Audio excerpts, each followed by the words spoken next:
ఎన్నికల్లో అనూహ్య ఘోర ఓటమితో గుక్క తిప్పుకోలేని స్థితిలోకి వైసీపీ అధినేత జగన్ శిబిరంలో మేధోపతనం క్లైమాక్స్ స్థాయికి చేరింది. ప్రజల్లో పటిష్ట సానుభూతిని కాపాడుకునే యత్నంలో పావులు కదుపుతోంది. ఎలాగో సిబిఐ కేసు విచారణ ఆగదు. ఇప్పటి వరకు సీఎం హోదాలో కోర్టు బోనుకు దూరం పాటించారు. ఇప్పుడు అధికారం లేదు. జగన్మోహన్ రెడ్డిని జైలుకు సాగనంపేందుకు తెగ ఉబలాట పడుతోంది. ఇటీవలే జగన్పై సిబిఐ కేసు విచారణలో జాప్యంపై సుప్రీంకోర్టు కూడా సీరియస్ కావడంతో ఇక ఈ కేసులో బెయిల్ రద్దు కావడం తథ్యమని పరిశీలకులు అంచనా వేస్తున్నారు. వైసీసీ శిబిరం సైతం బెయిల్ రద్దు తప్పదని, జగన్కు వారసత్వ నాయకులెవరు అనే ప్రశ్న సైతం వెలుగులోకి వచ్చింది. వైఎస్ భారతికే వైసీసీ పగ్గాలు అప్పగిస్తారని ఎన్నికల్లో ఓటమితోనే అభిమానుల్లో అంతర్గత ప్రచారం జరిగింది.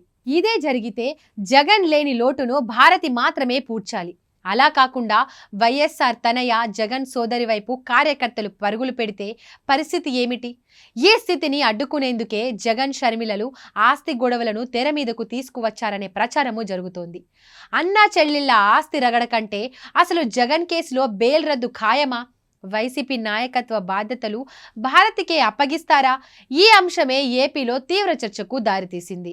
అవినీతి అక్రమ ఆస్తుల కేసులో 2012లో చంచల్గూడ సెంట్రల్ జైలులో 16 నెలలు జైలు జీవితం గడిపిన వైఎస్ జగన్ 12 ఏళ్లుగా స్వేచ్ఛాజీవిగా ఏపీ సీఎంగా ఉన్నారు. సిబిఐ పెట్టిన కేసు విచారణ ఇంతవరకు ముగియలేదు.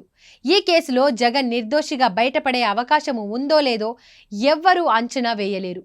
ఈ విచారణ ఇన్నేళ్లుగా నిలిచిపోవడంతో సుప్రీంకోర్టు కూడా ఈ మధ్య అసహనం వ్యక్తం చేసింది. జడ్జీలు మారారే కానీ ఈ కేసు ఓ కొలిక్కి రాలేదు. ప్రస్తుతం కేంద్రంలోనూ ఏపీలోనూ రాజకీయంగా జగన్ గడ్డు పరిస్థితిని జగన్ ఎదుర్కొంటున్నారు. సింహం సింగిల్గా వస్తోందంటూ జగన్ను వైసీపీ నేతలే రెచ్చగొట్టారు. ఆ పార్టీ నేతల ఆలోచనను జగన్ అర్థం చేసుకోలేకపోయారు. ప్రస్తుతం ఓటమితో వారంతా మౌన దీక్ష పాటిస్తున్నారు. ఒక్కొక్కరే పరదాల చాటు నుండి వైదొలుగుతున్నారు. ఒక్క పేర్ని నాని రోజా తప్ప వైసీపీ అధినేత జగన్ సొంత వ్యవహారమే కాదు, పార్టీ పరంగా పెదవి విప్పేందుకు ఏ ఒక్క నేత ముందుకు రావడం లేదు.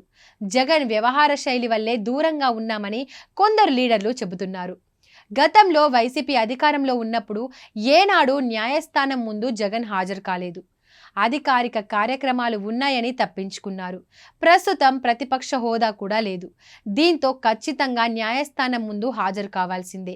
దీంతో పాటు బెయిల్ రద్దు కావడం తథ్యమని వైసీపీ శిబిరం ఓ నిర్ణయానికి వచ్చేసింది. గతంలో చంచల్గూడ జైలులో ఉన్న జగన్ కోసం అటు తల్లి చెల్లి ఊరూరా తిరిగారు. జనంలో తిరుగులేని సానుభూతిని సంపాదించారు. కానీ రాజకీయంగా తల్లిని చెల్లిని జగన్ దూరం చేసుకున్నారు. వారసత్వ రాజకీయాలకు తాను వ్యతిరేకమని జనానికి చెప్పారు. తాను వదిలిన బాణంగా పేరు తెచ్చుకున్న షర్మిలే రివర్స్ అయ్యి వెనక్కి దూసుకువచ్చింది. ఆ తర్వాత కాంగ్రెస్ పార్టీలో చేరింది. ఒక రకంగా గత ఎన్నికల్లో వైసీపీ ఘోర పరాజయానికి షర్మిల వ్యతిరేక ప్రచారం కూడా కారణంగా పార్టీ లీడర్లు చెబుతున్నారు.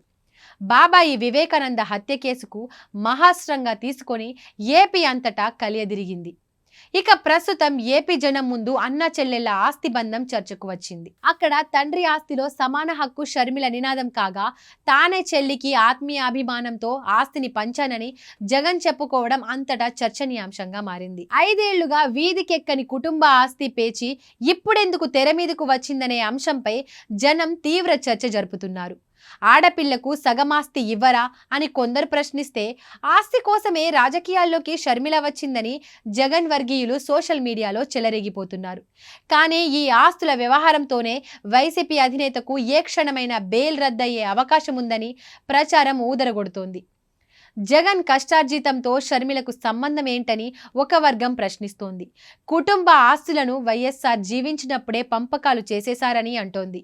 చెల్లి షర్మిలపై ప్రేమతో సంపాదించిన ఆస్తిలో కొంత ఇస్తున్నారంటూ కొత్త ప్రచారం మొదలుపెట్టేసింది. తన సొంత ఆస్తి అయినప్పుడు జగన్ ఎందుకు టెన్షన్ పడుతున్నారంటూ ప్రత్యర్థుల నుండి కౌంటర్లు దుమ్మురేపుతున్నాయి. ప్రస్తుత ప్రభుత్వం అండతో విజయమ్మను ముందు పెట్టి జగన్ను న్యాయపరంగా ఇబ్బంది పెట్టాలని షర్మిల కుట్ర చేస్తున్నారన్నది వైసీపీ శిబిరం ఆరోపణ. గురువారం విజయనగరంలో జగన్ మాట్లాడుతూ ఆస్తుల వ్యవహారాన్ని సింపుల్ గా తీసుకున్నారు. ఇలాంటి వ్యవహారాలు అందరి ఇళ్లలో ఉన్నదేనంటూ ప్రజలకు కొత్త సందేశాన్ని ఇచ్చారు. ఇటు వైసీపీలోనూ అటు కూటమి వర్గంలోనూ జగన్కు బెయిల్ రద్దు కావడం ఖాయమనే భావన వ్యక్తమవుతోంది. ఇదే జరుగుతుందని, అందుకే షర్మిలకు అన్పాపులర్ చేయాల్సిన పరిస్థితి జగనన్నకు ఏర్పడిందని జనం ఓ నిర్ధారణకు వచ్చినట్లు ప్రచారం జరుగుతోంది.